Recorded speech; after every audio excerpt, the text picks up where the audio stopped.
Something that needs to be looked into by state lawmakers? Absolutely. We should not be allowed this kind of illegal activity to go on. Ohio State Representative Matt Lynch says what our investigation uncovered at the Bureau of Motor Vehicles is concerning.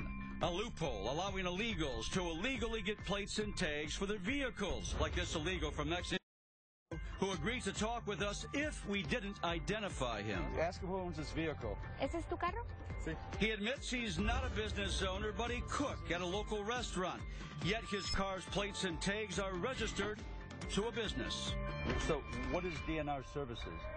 ¿Qué es el DNR Services? Es una compañía que la gente inventa. You heard right. Illegals like this one are creating bogus business names and registering their vehicles as commercial vehicles. Why? Because the BMV requires less personal information.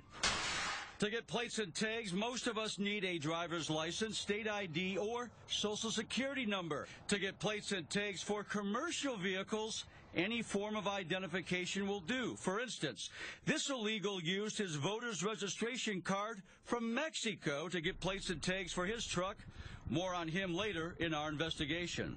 The BMV declined to be interviewed on camera for this investigation, but we can tell you the only time it investigates to see whether or not a business is legitimate is when it receives a complaint. The BMV is not monitoring whether or not these businesses are legitimate. Should they be monitoring this? Yes, of course. Take the case of Arnolfo Bernardo Narciso, the catalyst of our investigation. WSYX investigators learned this illegal immigrant has been registering his vehicles under fake business names for at least 13 years.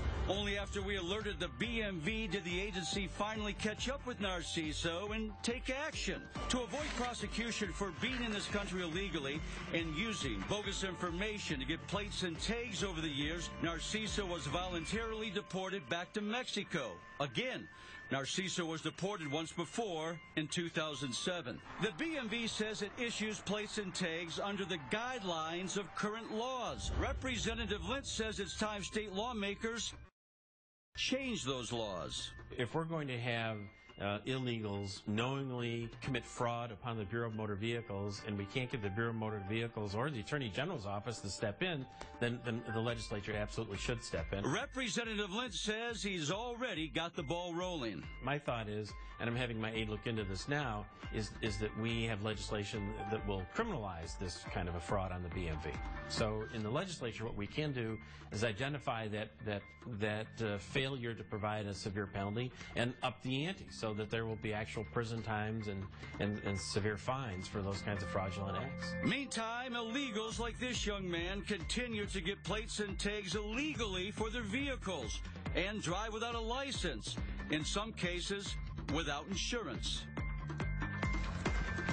All right, Tom, you proved that some illegal immigrants are providing the BMV with bogus information and others are bogus businesses and get the tags. And isn't this a crime? Well, the BMV says it's flat out fraud. Now, as a result of our investigation, the Highway Patrol and Homeland Security are very interested in what we uncovered, and they're actively looking into what we found. Sure they are. You'll have updates, I would imagine. Lots more to go on this. This is just the beginning. Yeah. There's going to be quite a fallout from this investigation because, as we've proven, it's happening